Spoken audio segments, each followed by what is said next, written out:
Another thing I wanted to mention was, as session players, one thing that's kind of fun, and often we get to do it, is kind of become chameleons and kind of role play. And what I mean by saying that is that there's sometimes, you know, the language of musical communication often is in terms of other music. We might be on a session and someone might say, hey, you know, we're going for more of like a police approach on this. So in my mind, I like think Stuart Copeland. What was this kid like? And so, all right, you get a comb over brass snare, you get smaller hi-hats, you tune these toms this way, and you kind of become, you do your, do the hi-hat patterns, a la Copeland-esque. That's generally what they're thinking, and so you kind of go that way. You have to have the ability to change your kit around, pick the drums that are gonna fit the vibe. For example, I was thinking about a record we did with Israel Houghton a few years ago. Album called The Power of One. There's a song that was a total reggae song on that, and they wanted to go all the way to Bob Marleyville, and so we referenced some Bob Marley records and listened, and so I took the kit and I basically took the kit that we're using and put it off to the side and built a new thing, and I used a timbale as a snare drum. Okay, and I had like a 10-inch little snare drum off here, and like maybe a small little tom.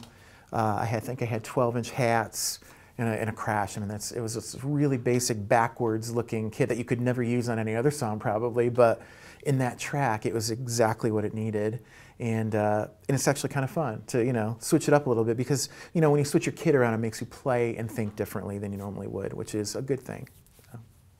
It's really, really important that you expose yourself to a ton of music. It's only going to expand your bag, and that's the thing, is you need to have a large bag of experience to draw from. And so if you can draw from, when somebody says, like for example, I need a Bonham type sounding drum kit or a Bonham part.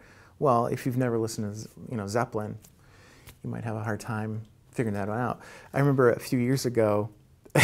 This is embarrassing, but I was playing a gig with my band with Tommy Sims, and we're playing at this club, and all of a sudden Billy Preston was in the audience. Who, I knew some basic Billy Preston stuff, but he jumps up on stage like, "Let's do a song." I'm like, "Oh my gosh!" We're like freaking out. It's Billy Preston, the Billy Preston, And so he called a song that I was not familiar with, and I was completely embarrassed, but I kind of knew stylistically, and I knew a couple of his other songs, and it was one of those things. He started counting the song off, and I just went by faith, and landed into what actually was the right thing. I lucked out because I kind of knew the genre a bit, but if I had known everything I needed to know before that, it would have been a lot easier and a lot less stress.